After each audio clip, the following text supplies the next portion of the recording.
Jubilee Players have decided to do stories this season in a very informal manner. Each story is about a chair, and some of those chairs are right up here. And so if you will please come back or just stay put while you've got a seat in the shade, and we will be going forward into our storytelling time. Thank you for coming. Please stay.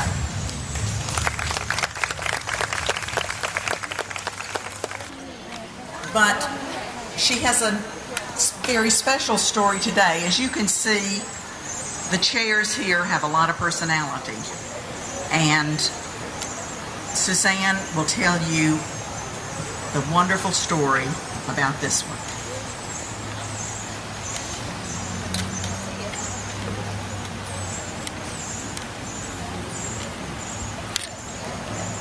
Suzanne Ford. My mother's youngest sister was named Persephone, and when I was a girl growing up, we were very close. When Aunt Persephone died, Mama told me I could have something of hers to remember her, and I knew immediately that I wanted her chair. I knew it was very special to her because she had told me the story about it once. Aunt Persephone and I had a lot of things in common. We loved flowers and watching the butterflies, and we were both the youngest in our family. Now, I always thought that being the baby of the family was kind of special, but Aunt Persephone didn't think so. She said when she was a young girl, it just meant that she was last for everything. The last to go places and do things, and the last to have things like a chair. You see, she grew up in a large family, and they didn't have quite enough dining chairs for everybody to have one. So she had to sit on an old stool. And by the time she was about 8 years old, she had really come to resent that everybody else in the family had a chair but her. She complained to her daddy about it, and he told her that he was sorry, but you know, back then you couldn't buy just one chair like you can today. They came in sets, and they didn't have the money or the room for a whole nother set of chairs. He had even asked some of the neighbors if any of them needed an extra chair, thinking maybe they could go in together and split the cost, but that didn't work. So he told her just to be patient. Well, she didn't like that idea. So she went to the pastor, because next to her daddy, he was the most important man that she knew. He told her, well, he listened to her, and he consoled her a bit, and he told her just to be patient and to pray about it. And she did.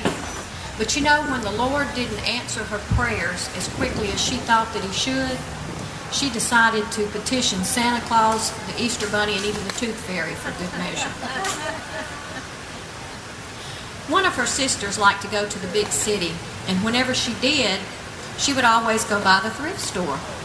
And one day, she saw a chair, and she wanted it so bad, but it was old, and it was scratched up, and it definitely needed some repair. But she had a pair of handmade, hand-embroidered pillowcases that she had finished making just the night before. And she traded those pillowcases for that chair. Well, the pastor donated the leftover white paint from the last time they had repainted the church. And everybody in the neighborhood wanted to be a part. So they got out their old greeting cards and their old seed catalogs and wrapping paper. You know how people used to save that and reuse it? Some of you still do that, don't you? Well, that's okay, I do too. But anyway, they got all that together, and they cut out pictures of flowers and butterflies, and they donated them to the cause. When Aunt Persephone had gone to bed at night, her older brothers and sisters took turns going out to the old shed they had, and they worked on this chair. They glued and they hammered and they sanded and they painted and they worked hard till it was done. Well, on the morning of Aunt Persephone's 10th birthday, she woke up and she came into the kitchen and she saw her birthday cake on the table and everybody gathered around, but she didn't see any presents. And then all of a sudden she heard, "Happy birthday to you, happy birthday to you. Happy birthday, dear Persephone, this chair here's for you." And she was so happy and so excited. She thought it was beautiful and she just loved it.